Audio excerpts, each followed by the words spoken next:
My name is Rachel Miller. I am 35 years old. I am telling this story with my own voice from my own heart, because some moments in life never leave you. No matter how much time passes, they stay with you like a quiet shadow. Before I begin, let me ask you something. Where are you watching from today? Canada? The United States? Tell me in your heart as you listen, because this story is for anyone who has ever been made to feel small. Now let me take you straight to the moment that changed everything. It was my younger brother's wedding. The room was bright, full of music, flowers, and laughter. Everyone was dressed in their best clothes. I stood beside my fiancé, Daniel Brooks, holding his hand. Thought this was a happy day. Then my fiancé leaned closer to me, smiled at my sister-in-law, and said loudly so people nearby could hear, "Why can't you be as beautiful as she is?" I felt my chest tighten. Before I could speak, my dad laughed. My mom laughed too. They looked at me like I was a joke. "At least she makes good money," my mom said. "Otherwise," my dad added, still smiling, "she would be useless to everyone." The words hit me like cold water. People around us went quiet for a second. Then some laughed softly, not knowing what else to do. My hands started to shake. I did not cry. I did not shout. I quietly excused myself and walked to the washroom. I locked myself inside a stall and tried to breathe. When I finally came back to the hall, I saw something strange. Something that did not make sense at all. And that is where I will pause for now. Let me go back and tell you who I am, and how I ended up standing in that room, feeling so alone. I grew up in a small town in the United States. My family looked normal from the outside. My dad, Thomas Miller, was loud and proud. He loved success and money. My mom, Linda Miller, cared deeply about what people thought of us. Image was everything to her. I was the oldest child. Then came my brother, Evan Miller, who everyone adored. He was charming, funny, and always praised. Growing up, I learned early that kindness did not always bring love, but success did. As a child, I was quiet. I liked books. I liked helping people. I liked listening. My parents often said I was too soft. "Life is hard," my dad would say. "You need to be strong." But to him, strong meant loud. Strong meant rich. Strong meant admired. I worked hard in school. Got good grades. I went to college. I built a solid career in finance. I made good money, even more than my brother at times. That was the only reason my parents still showed me some respect. Not love. Respect. Daniel came into my life when I was 32. He was confident, tall, and well-spoken. Everyone liked him. My parents loved him from the start. "He's a real man," my dad said. "You're lucky," my mom told me. "Don't lose him." I ignored the small signs at first. The jokes about my clothes. The comments about my face when I was tired. The way he compared me to other women and called it honesty. I told myself love meant patience. Looking back now, I wish I had been kinder to myself. The wedding was held in a large hall in Chicago. White roses lined the walls. Soft music played as guests took their seats. Evan stood at the front, smiling like he had won the world. His bride, Melissa, was beautiful and kind. She had a gentle smile and warm eyes. I truly liked her. The ceremony was lovely. I even cried happy tears. At the reception, people laughed and talked. Glasses clinked. The mood was light. That was when Daniel made his comment. That was when my parents laughed. That was when my heart cracked. In the washroom, I stared at myself in the mirror. My eyes were red. My face looked older than it should have. I whispered, "You are not useless." I said it again and again until my breathing slowed. I washed my hands, fixed my hair. I decided I would not let them see me break. When I stepped back into the hall, the music was louder. People were moving around. But something felt off. Near the main table, I noticed guests whispering. I saw my mom standing very still. My dad's smile was gone. Daniel was not where I left him. Then I saw it. At first, I thought my eyes were playing tricks on me. But they were not. Something important had changed while I was gone. and my heart began to beat very fast. I stood still for a moment, right there near the entrance of the hall, trying to understand what I was seeing. The head table looked different. Daniel was standing, not sitting. He was holding a microphone, but he was not smiling. My parents were beside him. My mother's face was pale.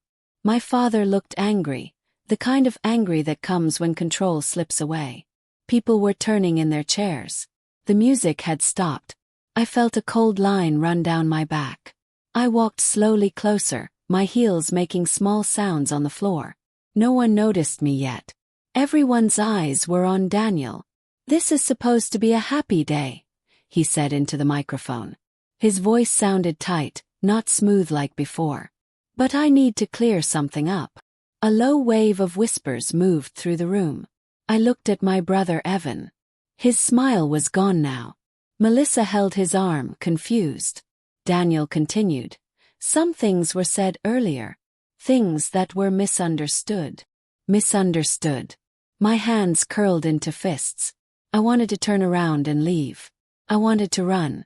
But something inside me said, "Stay. Stay." My mom leaned toward Daniel and whispered something harshly. He shook his head. "No," he said quietly, but the microphone caught it.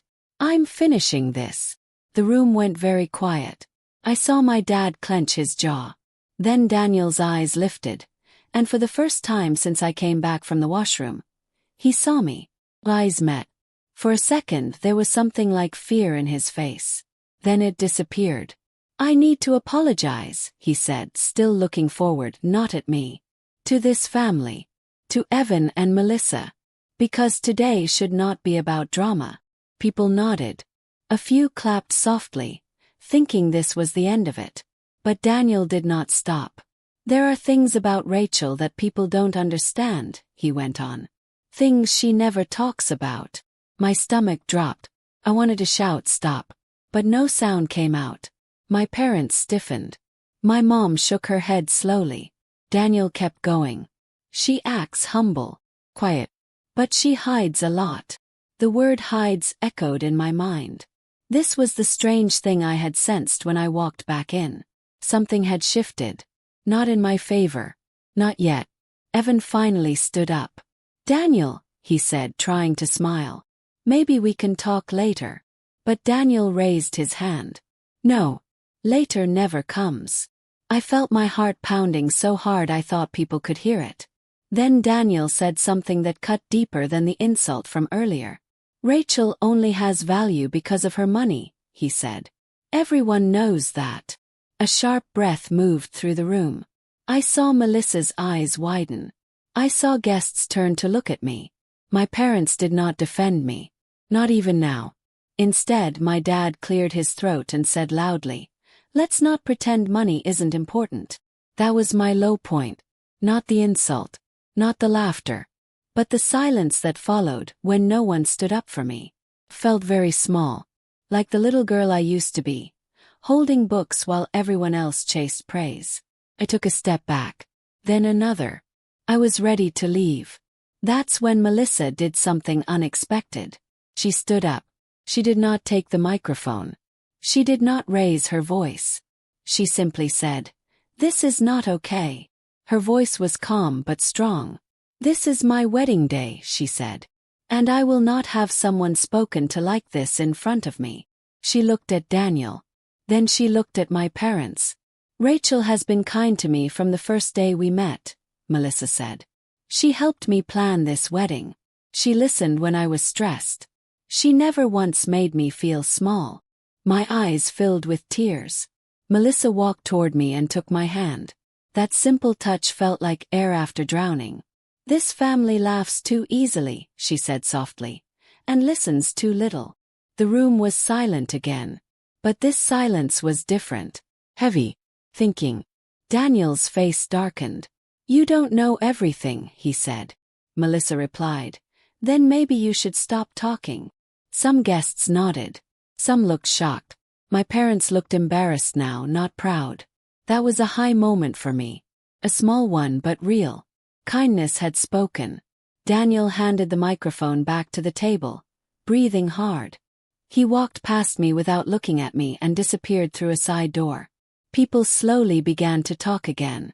Music started softly. The wedding tried to breathe again. Melissa hugged me. "Are you okay?" she whispered. I nodded, even though I wasn't sure it was true. I went to sit down at a table near the back. My parents did not come near me. Evan gave me a quick look, full of apology, but said nothing. Time passed slowly. I stared at my plate. I did not eat. Then my phone buzzed in my purse. One message. From Daniel. Read, "We need to talk. You don't know what's coming." My fingers went cold. I looked up and saw my father walking toward me with a look I had never seen before. Fear. My father stopped in front of me. For a moment he did not speak. His eyes moved around, checking who was watching. "Get up," he said quietly. His voice was low but sharp. The kind of voice that meant trouble when I was a child. I stood. My legs felt weak, but I forced myself to stay steady. "We need to talk," he said. "Now." I followed him toward a small hallway near the kitchen area. The noise from the wedding faded as we walked. My heart was beating fast again, like it had not learned anything from the pain earlier. He turned to face me. "What did you tell him?" he asked. "Who?" said. "Daniel," my father snapped. "What did you tell him about us?" Felt confused. "I didn't tell him anything. Why would I?" My father rubbed his face with both hands. He looked older than I had ever seen him. "He's angry," my father said. "Very angry. He said you've been hiding things." I almost laughed, but no sound came out. "Hiding what?" I asked. "Being treated badly." My father looked away. "You should have kept quiet," he said. "You always do this. You make things uncomfortable." The words hurt, but they also made something inside me go still. "I didn't make this uncomfortable," I said slowly. "You did." "He did." My father opened his mouth to argue, but my mother appeared behind him. Her face was tight. Her lips were pressed together. "Rachel," she said, "this is not the time for feelings." I looked at her. "Then when is?" I asked. She did not answer. Instead she said, "Daniel told us something. Something serious." My chest tightened. "What?" She lowered her voice. "He said your money is not as clean as you say it is." The words landed hard. "What?" said. "That's not true." "He says you've been lying," my mother continued. "That your success is built on something wrong." I stared at her. "You believe him?" She hesitated. That pause hurt more than a yes. "I worked hard for everything I have," I said. "You know that." My father shook his head. He sounded convincing. Something broke then. Not loudly. Not in a dramatic way. It broke quietly, like a thread snapping. I realized something important in that moment. They wanted to believe him. Because if they did, then their words earlier made sense. Then their laughter was okay. Then I really was only worth what I earned. I stepped back. "I'm going outside," I said. My mother reached for my arm. "Don't cause a scene." I gently pulled away. Too late. I walked out into the cool night air. The city lights blurred as tears filled my eyes. I leaned against a wall and breathed. I thought about Melissa. About her hand in mine. About how easy it was for her to be kind. I thought about how hard it had always been for my own family. A few minutes passed. I wiped my face. I told myself I would leave soon. Just go home. Sleep. Deal with the rest later. Then I heard footsteps. Daniel. He stood a few feet away from me. His face looked different now. Harder. Almost excited. "You saw it, didn't you?" he said. "How easy it was." "How easy what was?" I asked. "How easy it was for them to doubt you," he replied. I barely said anything. Felt sick. "Why are you doing this?" He smiled, but it did not reach his eyes. "Because you think you're better than everyone. That's not true. You act like you don't care," he said. "Like money doesn't matter to you. But it does. It's all you have." I shook my head. "You're wrong." He leaned closer. Am I? I thought of the message on my phone. You don't know what's coming. What do you want? Yes. He straightened. Control, he said simply. And honesty. I've been honest, I said. He laughed softly. Not about everything. My phone buzzed again. Another message. From an unknown number. It was a photo. I looked at it, and my breath caught in my throat. It was a document. One I recognized. One I had not seen in years. How did you get this? I whispered. Daniel watched my face closely. So you remember. Fear rushed through me. Not because I had done something wrong, but because I knew how easy it was for truth to be twisted. This doesn't mean what you think it means, I said. Then explain it, he said. I opened my mouth, but before I could speak, the door to the hall burst open. Melissa stood there, her dress bright under the lights. Evan was behind her. Guests were starting to notice.